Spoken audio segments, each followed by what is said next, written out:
ومش هطول عليكم، وهنروح مباشرة نتفرج على الصور الحصرية اللي عدها لنا المخرج السينمائي أحمد فوزي صالح، وهو من أبناء بورسعيد من مختلف الشوارع وبجوار الأقسام وقريبا من السجن.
خدت لنا خرطوش اهو في الحته دي كده اهو، وخرطوشه جوه.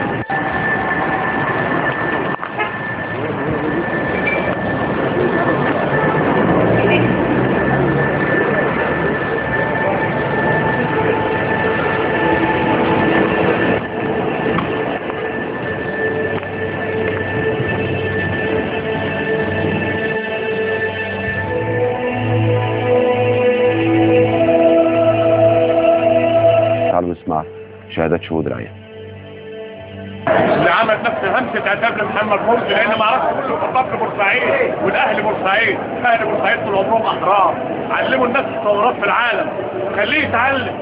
وابن خالتي معاه، قول له ابن خالتي فريد اسماعيل، انا بقول له كده اتعلموا من الناس، لان اللي انت عملته في الشعب عشان 21 بتوقف. ما هم كانوا 10 سنين كانوا بيكسروا قدام السكه الحديد، كسروا البلاط قدام السكه الحديد، فرادي ناس على ناس. لكن 25 ما كانش بتتعرف اليوم ده. لو هو بيفهم، اي واحد بيفهم فيه، كل اللي هم بتوع المحكمه اللي هم بيفهموا النائب العام والنائب العام لازم يتحاسب، لازم يتحاسب القضاء على العساكر. ليه صدرت القرار النهارده؟ عشان 21 راح اكتر من 800 ولا معرض يا معرض. اقسم بالله العظيم بنضرب نار حي، اقسم بالله العظيم يا محمد يا مرسي، وتحت منى الله تعبيرك حتى يعملوا القانون، وتحت منى الله تعبيرك حتى يعملوا القانون.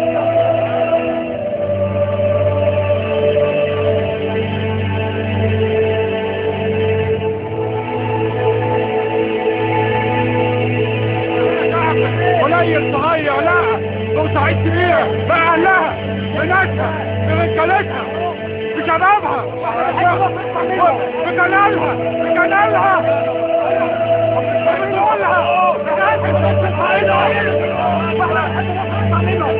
احنا بنحب مصر اكتر منهم ورجعنا عن مصر اكتر منهم واحنا اللي عجبنا العز الدم وهم اللي كانوا بيتصرفوا البلد الوحيده اللي بتشتت اهلها مستحيل احنا بنحب مصر اكتر منهم احنا مصريين اكتر منهم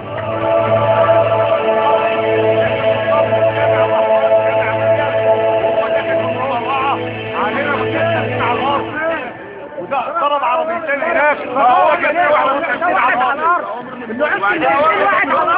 النعوشة وقعت على الارض لما ضربوا علينا نار نشوفينهم ازاي وبعدين اللي في نادي الشرطه دول لو ناس عاديه هيقعدوا ساعه وساعتين مش هيقعدوا يومين كاملين مش هيقعدوا يومين كاملين يضربوا فين اللي بقول لك لسه في توصيل غاز وقعت جوه تابوت قنبله غاز وقعت جوه تابوت طلعوهم جوه التابوت احنا النهارده هنطلعوا في الناس يومين احنا النهارده كده هنطلعوا في الناس والشام المدرعتين هيطلع عربيتين وقول له مرسي بلغه هتشوف الحاجات دي في عيالك هتشوفها في عيالك حرام عليك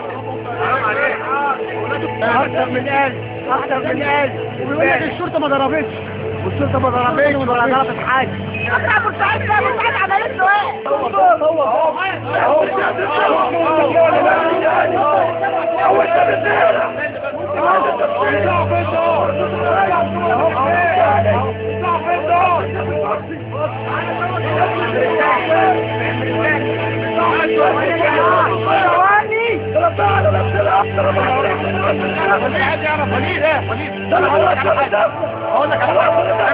امبارح محمد مرسي قال كلمة تدينه من الآن كلمة تدينه من الآن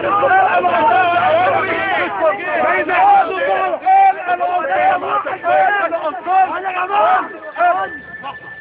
أنا أصدرت أوامر للداخلية للتعامل مع المتعرضين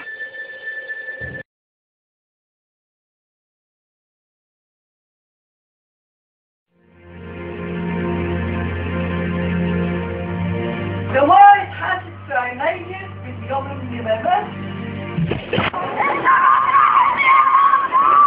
أنا وقلبه وحسه قلبه الشباب اللي زي الفل يعملوا فوق كده ليه؟ في الجنة بابا رجال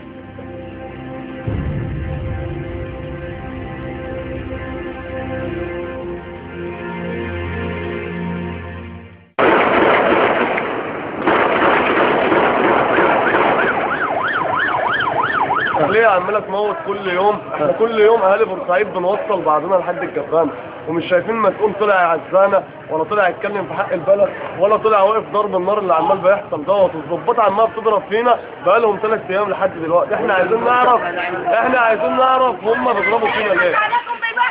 والله انتوا اللي سواح انا عايز اقول حاجه هو بني ادم ربنا خلقه في الارض كمواطن يعيش.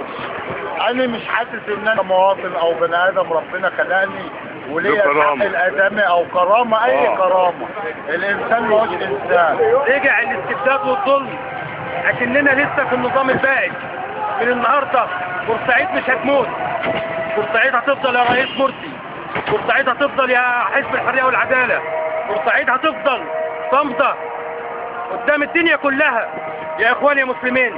وهكسر الكارنيه بتاعكم بتاع حزب الحريه والعداله اللي انتوا بتضحكوا بيه على الناس اهو.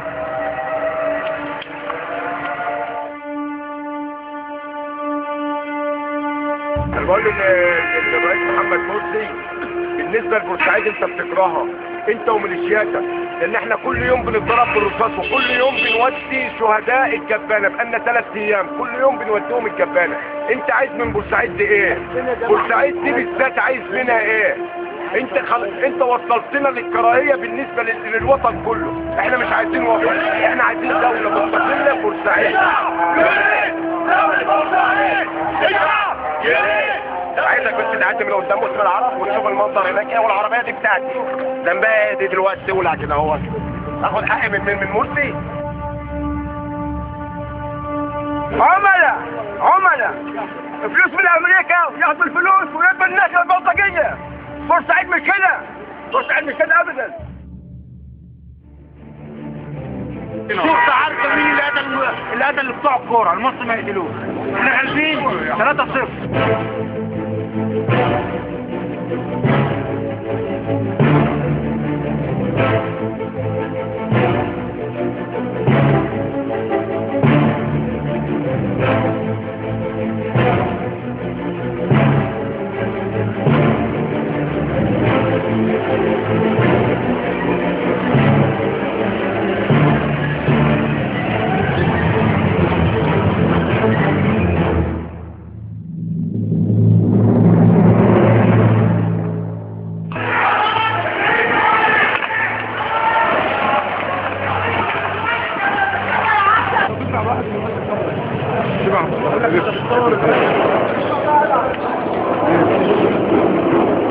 دموع نزفت يمي، بعيط مفيش دموع لمي، قلبي محروق من جوه نار، كبدي اتحرق من جوه، ما شفتهاش في 56، ما شفتش ايام العدوان الثلاثي، شعب بورسعيد اللي دفع عن الجمهورية كلها، كنت هيجيلها الضغط السبب وكنت بدافع عنه.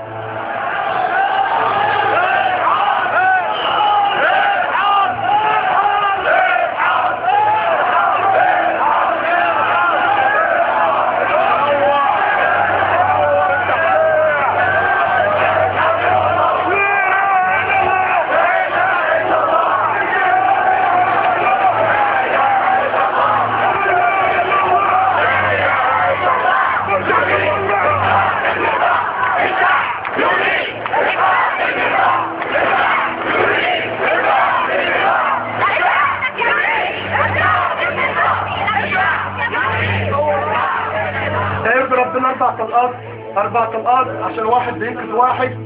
اقسم بالله العلي العظيم الذي لا اله الا هو.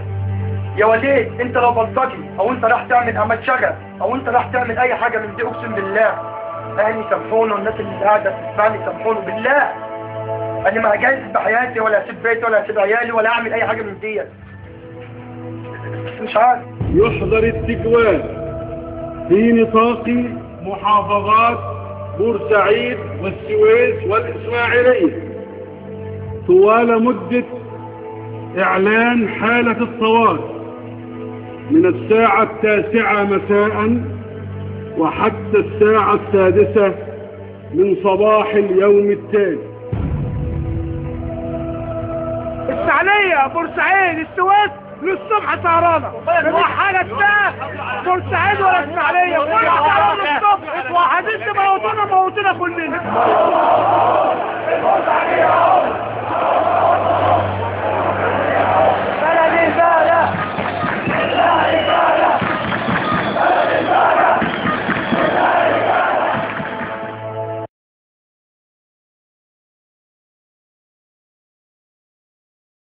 انتوا بتخلصوا حساباتكم من مين؟ ردوا عليا.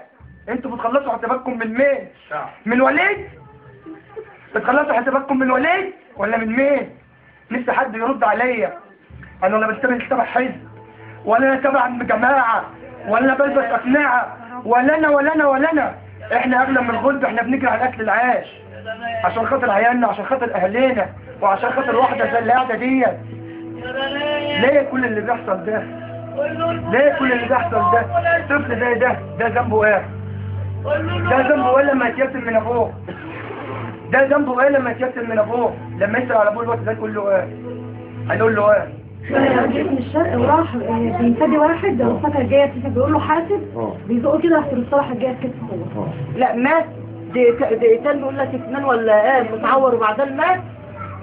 ما راح ما اديت اتصل رحت عليه في 1000 سليمان، رحت قعدت ادور في الاستقبال كله متعور. لا الشاب ده شباب. قلت له طب يا ابني ودونا عند الميتين اشوفهم. بقيت اسال على الاسامي اللي عارفين اساميهم يقولوا لي واللي مش عارفين. طب ودونا عند اللي ماتوا اشوفهم. دخلوني من الاستقبال وحودوني ودخلوني. بقيت عند المشرحه عايز اشوف ابني. بيقول ابني مات اشوف ابني. بص لقيت محمد. قلت له في ايه؟ راح اخد راسي على بطنه وقعدت اتصل عليه وقعد يعيط. قلت له في ايه؟ طب عايز اشوفه. الباب ده كان نص بتاع المشرحه وبعدين في بس تدخل الثلاجات بقى. كلهم قالوا لي اول واحد جاي الثلاجات في نزله جايبينه اول واحد. دخلت لقيت في راجل سني كده واقف عليها، قلت له سمحت عايزه اشوف ابني. قال لي حاجه وحيد الله، قلت له لا اله الا الله، اني ولا بعرف اصوت ولا ليا في الصوت ولا انا هنزل دموع احرق ابني ولا زعل ابني، ده اخر عنقود عني، وعايزه اشوف وعايزه اكلمه بس. فتحوا له جروح لقيته نايم في الثلاجه، فتش في هدومه انا مش شايفه اي حاجه، هو نايم على ظهره وميت كده على الجنب الشمال بس السنه. وانا بقيت افتش في الهدوم بتاعته كده، ادور في الهدوم بتاعته مش لاقي اي جرح ولا اي حاجه. واحد صاحبي ما عرفوش اجى قال لي تعالى الحق ابنك مضروب بالنار، راح اسماعيليه واجى من اسماعيليه ميت في المشرحه. جت ليه في المزارات ولا ليه في اي حاجه، راح اشيء اصفح عليه او اشيل الميت. حرام لما يكون عيل شاب وياخد 3 طلقات في الاسم، حرام عليكم. اللي حصل ان هو اساسا كان معايا قبل العصر ماشي، كنا قاعدين في القهوه، قال لي القهوه قالت له مش شغالين النهارده عشان اللي بيحصل في البلد. قفلنا القهوه وماشيين مروحين ماشي، قال لي ايه انا هنزل اروح اقعد مع اصحابي شويه. نزل مع اصحابه في ارض العزه، بعد شويه وهو مروح جاب له 3 طلقات. جالي الخبر في البيت ان هو اخوه اتضرب بالنار. اتضرب بالنار ليه؟ عشان ماشي في الشارع، بريء اتضرب ب3 طلقات. ماشي حته فين؟ ماشي عند بعد جنب عالمية، عند عالمية بعد 100 بشوية. ناحية اسم العرب. خش 3 طلقات بالقناصة. 3 طلقات بالقناصة ليه؟ واحدة في الحوض وواحدة في البطن. ايه؟ جنبه ايه؟ جنبه ما يروح عضل كده. لا يا ابن بورسعيد ملح غلابة. بعمل ايه؟ في الحرب واقفين يعني محمد مفرح ولا تهنا وغلبان ولا له فلاس ولا سلوك واحد. موتولي محمد، ضربوا 3 رصاصات. انت عندك ولدين يا حاجة؟ عندك ولدين؟ وليد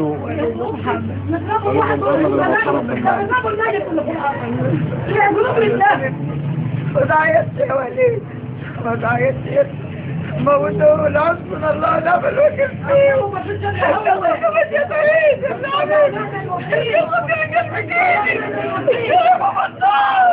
امبارح عند اسم العرب احنا كان في حريقه، 2 طلعوا على محمد بن خالتي اللي مات. اخد ظهر الرصاص امبارح عشان هو واحد صاحبه طلع عشان يطفي الحريقه دي عشان يحاول الناس اللي هتولع. صاحبه يضرب بالنار ويقع على الارض وهو يضرب برضه بالنار وينام جنب منه عشان الواحد خايف على الناس هتولع قدام اسم العرب. يضربوا بيضربوا بالنار ليه؟ بتعرف الناس يضربوه من فوق ليه؟ حرام. واحد ميت وفي النحش يتضرب عليه رصاصه في دماغه، ميت وفي نحش يتضرب عليه رصاصه في دماغه ليه؟ احنا سفره، احنا مسلمين وموحدين بالله. احنا احتسبنا عند ربنا شهيد ان شاء الله بس انا مستغرب ان في تعتيم غريب، ولا اكن في ناس ماتت ولا اكن في ناس ضحت. وجايبين امبارح على القناه الاولى واحد برشاش واقف ويجيبوه كده هو ويجيبوه كده. طب والناس اللي ماتت مالهاش ذنب؟ الراجل رايح النادي ومات، ده محدش اتكلم خالص ان في حد مات مظلوم. في واحد رجليه مقطوعه. النادي بتاعه المريخ المجاور للسجن عشان بكلمه. نادي المريخ ورا السجن، حضرتك لو رحت صورت دلوقتي هتلاقي السجن العمومي كده ونادي المريخ كده. يعني لازم يعدي. كان عنده تمرين وعنده ماتش يوم الخميس مع منتخب السويس مؤجل، اتحاد الكره مؤجل. مضطر يعدي من الشارع ده، مضطر يعدي كده عشان يروح على النادي كده. واستنى لما اخويا مات الساعه 11 28 دقيقه. النطق بالحكم كان الساعه 10. يعني الهرجله، الاخويا ما ماتش في الهرجله، اخويا مات من القتل العشوائي اللي بعد من القناص اللي فوق اللي انت ممكن تجيبه في النت في ثانيه. ان ما حدش امبارح جابه خالص. قاعدين يجيبوا الراجل اللي من بورسعيد اللي ماسك الرشاش. طب ما تجيب القناصه اللي قاعده تضرب عشوائي زي العصافير، يموتوا الناس زي العصافير. واحد رايح النادي بتاعه يموت ولا حد يتكلم. وامبارح عاملين اجتماع في اتحاد الكوره عايزين يرجعوا الدوري، ما فكروش يلبسوا شاره سودا على اخويا. ما قالوش في الاجتماع ان في لاعب كوره مات ولا كن حد مات من بورسعيد. بورسعيد بلد بره الحسابات. اتصلت بيه، انت فين يا ابني؟ انا في السوق وسبت عيط هنايا، كان هو اخو محمد براء في شغله، ده في شغله. تعالى يا ابني والنبي، قولوا الدنيا مقلوبه يا ابني. قال لي لا يا ماما انا قاعد في السوق، والرصاص فضل بالهبل. قلت لك يا ابني انا هموت عشانك يا ابني، تعالى لي يا ضنايا والنبي. قال لي مش عارف اطلع من السوق. حصل حرق الدكان، راحوا يصفوا وهم راجعين بس لقى واحد نازل من وقع على المجازين، وقع على المجازين كده. راح اخذ الطبقات، اخذوا واحد اسمه ياسر صاحبه، ياسر شعبان عبد الرحمن ده ولا عبد الرحمن، بيطلبوني مش قادرين يطلبونهم، خايفين عليا وكان عاوز يكلمني. انا ما راح المستشفى كان مات.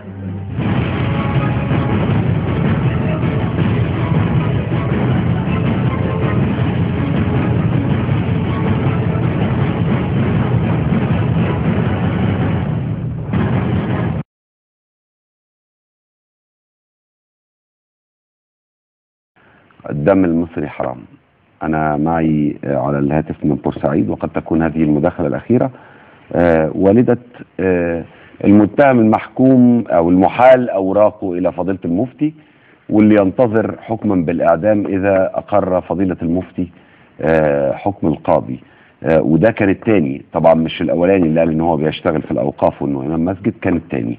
وهي متصلة وتريد أن تتدخل لمدة دقيقة. أهلا بك يا ستي. السلام عليكم. وعليكم السلام ورحمة الله وبركاته. بس أنا بحييكم طبعا، ومش مش هكتر كتير، لكن أنا طبعا هم سجلوا اللي سمعته مع الولد كتير، لكن هم بيخافوا على أرواح الناس، بيخافوا على حرمة الناس. وطبعا أنا حاسة بيكم وبشكركم على حاجات كتيرة، بس أنا عايزة أقول كلمتين يعني بس الدكتور مرسي اللي حلف وقسم إن مفيش حد يظلم في وجوده وفي وجود حكمه، والظلم كله احنا شايفينه. ابني عمل ايه؟ ابني اصلا ما حدش حقق معايا يا استاذ. ابني ما هو واضح ان هو مش موجود، يعني لما يتم القبض عليه وهو هارب، وبالتالي ما تمش التحقيق معاه. يا استاذنا بيلموا الناس عاطل في باطل. ابني ما حدش جاله، ما حدش سأله أين القضاء العادل عشان يحكموا عليه؟ أين القضاء العادل؟ هو من غير تحقيق زي ما حضرتك قلتي، بالتأكيد المسألة مش هيكون فيها، يعني إذا لم يتم التحقيق لأنه هو هارب. حضرتك مكتوب في تقارير النيابة لم يحدد له جريمة، وتقدر حضرتك تجيبها على النت. ما احنا للأسف عندنا حظر نشر حضرتك على القضية، ما اقدرش ادخل في التفاصيل. ليه؟ اشمعنى لكل القضايا؟ يعني بعد ما يتم صدور الحكم في 9 مارس هيكون نشر تفاصيل وحيثيات الحكم متاحة، خاصة وانه هم ما زالوا بينتظروا رأي فضيلة المفتي، وبالتالي الحكم النهائي والخطوة الأخيرة لم تحدث. المفتي على الظالم، يا رب اللي عمل حاجة يا ربنا يختص منه ولو ان شاء الله رب العالمين. ربنا سيحق الحق، وقلبي معاكي بإحساسي بكل أشكرك جدا على المداخلة، وندعو الله جميعا أن يحق الحق وأن تنتصر العدالة في النهاية، لأنه هذا الموضوع ليس سهلا.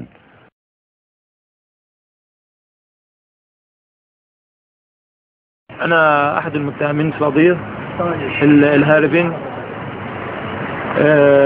اتهامي أنا ما أعرفش لغاية دلوقتي، كل اللي أنا أعرفه الاتهامي كان رشق بالحجارة زي ناس تانية، تحرياتي غلط، اسمي محطوط غلط. رحت النيابة أكتر من مرة عشان أسلم نفسي، وكل النيابة في أول مرة تعاطف معايا وقال لي الاسم غلط. تاني مرة رحت طلعت فوق للمحامي العام، والمحامي العام مشاني وقال لي الموضوع مع الناس دي وقت وحبسة وقت.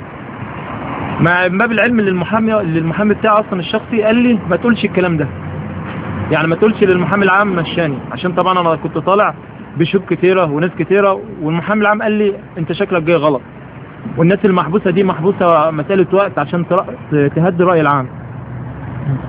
وانا مش عارف مصيري، هل ما يكون انا مصيري زي ما يكون مصير الناس اللي ممسوكة ابرياء واخدت اعدام واستنى زي يوم الاعدام، ولا ودع عيالي واستنى اعمل ايه؟ ده اللي انا عاوز اوصله له. لو هو محمد مرسي فعلا بيوصل للناس دي اللي هو بيراضيها او قضيه سياسيه عشان يمحي الدوله، يمحيها، بس مش على حساب ارواحنا. الناس اللي بتموت كل يوم في الشارع دي حرام عليه، حرام عليه. حكم حسني مبارك هم عشان هو قتل الثوار، اصل هو حاسس بنفسه اللي هو بيقتل الناس دلوقتي وبيقتلهم في الشارع وفي كل مكان. انا واحد متهم وهارب زي ما هم بيقولوا عليا متهم. لو حد فيهم يعرفني او شافني او يعرف عني حاجه يبقى يجي ويجيب لي دليل واحد بس اللي انا كنت متهم او قتلت واحد فيهم او اعرف عن حاجه عن واحد فيهم. كل مشكلتي اللي بين الشوطين نزلت اخلص بين الاثنين، يعني واحد من الامن وواحد فرد من النادي المصري، الاثنين اشتكلوا مع بعض، خلصنا بينهم واخدنا بعدين ومشينا. ما عدتش اكتر من كده. وانا راجل موظف في الاوقاف وامام مسجد مش عواطلجي. لحظه كانت لحظه عذاب على اي واحد بورسعيدي في الدنيا كلها ساعه نقطه الحكم. طبعا كلنا كنا مستنيين نطلب الحكم ده وما كناش متوقعين الحكم بالاعدام، نص الحكم الظالم ده. الناس حكموا بالاعدام، الناس بدات تتجه على السجن عشان تشوف ايه اللي هيحصل، وناس كانت بتتفرج عن الحكم في المحكمه، وهي في المحكمه الناس زغرطت، وفي نفس الوقت في بورسعيد الناس بتموت. عشان ايه؟ عشان الداخليه اول ما تالت حكم والناس بدات تروح عند السجن، بدات الداخليه تضرب في الناس، تضرب في ابرياء، في ناس ملاش اصلا في القضيه، اللي طالع من شغله زي واحد راح النادي بتاعه والنادي جنب السجن اتقتل ومات، زي شاب ماشي، زي راجل عاجز ماشي اتقتل ومات. بعد كده الناس كانت في هستيريا، حكم اعدام على ناس ابرياء. لو ما كانتش بورسعيد كلها عارفه ان الناس دي ابرياء والداخليه هي اللي عاملاها ما كانتش نزلت في الشارع وصوتت وماتت من غير ذنب. بعد كده اخذت الناس ثاني يوم راحت عند الليسام، وهم ماشيين عند الليسام محصنين نفسهم وعمالين يضربوا بالناس بالنار، ضرب النار حي. وزير الداخليه بيقول لك ما فيش طلق النار حي. او انت حضرتك واقف قريب من الاسم، بيننا وبين الاسم شارع، وسامع ضرب النار. هل ده مش من الداخليه ولا ده بلطجيه؟ واللي عنده 9 سنين ده بلطجي، واللي ماشي راجل لعيب كوره ده بلطجي ومات؟ هي دي بلطجيه؟ لو هم دول البلطجيه يبقى هم الداخليه البلطجيه، مش احنا البلطجيه، مش الشعب هم البلطجيه، مش الناس اللي في السويس هي البلطجيه، الداخليه هي البلطجيه. هتفضل طول عمرها كده مش هتتغير. وانا بقولها للدكتور محمد مرسي تاني، الداخليه دي اللي كانت بتحبسك، الداخليه دي اللي كانت بتحبسك، النهارده انت بتسقف لها عشان بتقتل الناس وبتقتل الابرياء، وانت تستحق زيهم. انت معاهم، انت مش مع الناس، انت اتحالفت معاهم عشان يحموك مش عشان يحموا الناس اللي بتموت في مصر وفي اسكندريه وفي السويس وفي اسماعيليه وبورسعيد وفي جميع انحاء الجمهوريه، دول ذنبهم في حقك انت اللي هتتحاسب عليهم يوم القيامه. انت بتقول راجل حافظ القران، لو حافظ القران فعلا تحكم بين الناس بالعدل، تخلي القضاء قضاء عادل مش قضاء سياسي، مش قضاء وده ولا داخليه تحكمها فينا. حكم القران والدين فينا، مش اللي يتحكم فينا بشر. احكم بالعدل بين الناس، واعرف كويس اللي الداخليه اللي بتضرب النار وهي اللي بتموت الناس، ومفيش حاجه اسمها ثوار بتموت، ده شعب بيموت، مش واحد طالع، واحد قاعد في بلكونه بيتضرب وبيموت، واحد ماشي بيموت. هتفضل لغايه امتى؟ انت اخوان، والاخوان معروف ايه، ومش عاوز اتكلم اكتر من كده على الاخوان، لكن كل اخوان في مصر كلها عارفه الاخوان ايه، وعارفه اسلوبهم وعارفه طريقتهم، وكانوا بيتحبسوا عشان السلطه، وناس تانيه كانت بتتحبس عشان اكل العيش، وانتوا كنتوا بتتحبسوا عشان السلطه بتاعتكم، والناس دي بتموت في النهارده برضه عشان انتوا مش عشاننا، ودخل الجيش عندنا عشان يحموا ملتقاتكم مش عشاننا. ومش هقدر اتكلم اكتر من كده، وانا مستني يوم 9/3 حكم عليا. هل اللي يكون الحكم عليا بالاعدام زيهم عشان الظلم؟ هستناه. احنا دلوقتي بنناشد الناس المسلمه، حسبي الله ونعم الوكيل في محمد مرسي وحكومته والاخوان. انا راجل مغسل 12 حاله في مستشفى الزهور، ومغسلين 8 في الحميات، وغير الاميري وغير ال سليمان. عملوا ايه ده؟ هذا البلطجي اللي انت بتكلمنا عنه، البلطجي ده شغلتك انت اللي تجيبه ولا بعت امي اللي تجيبه لك؟ وكل واحد دلوقتي تموته عامل سبيل مسلم تقول لي بلطجي؟ طب تعالى شوف الوجوه، اقسم بالله انا راجل مغسل وبحس بحسن الخاتمه. اتمنى نفسي اللي انا كنت معاهم، لان كل ما اطلع اخ مسلم اغسله هتلاقي طالع من وشه نور بسم الله ما شاء الله، يدل اللي هو ميز غد وميز ظلم. لو ما كانش ميز غد وميز ظلم يا محمد يا مرسي، حسبي الله ونعم الوكيل فيك، حسبي الله ونعم الوكيل فيك. القصاص امام الله منك، حق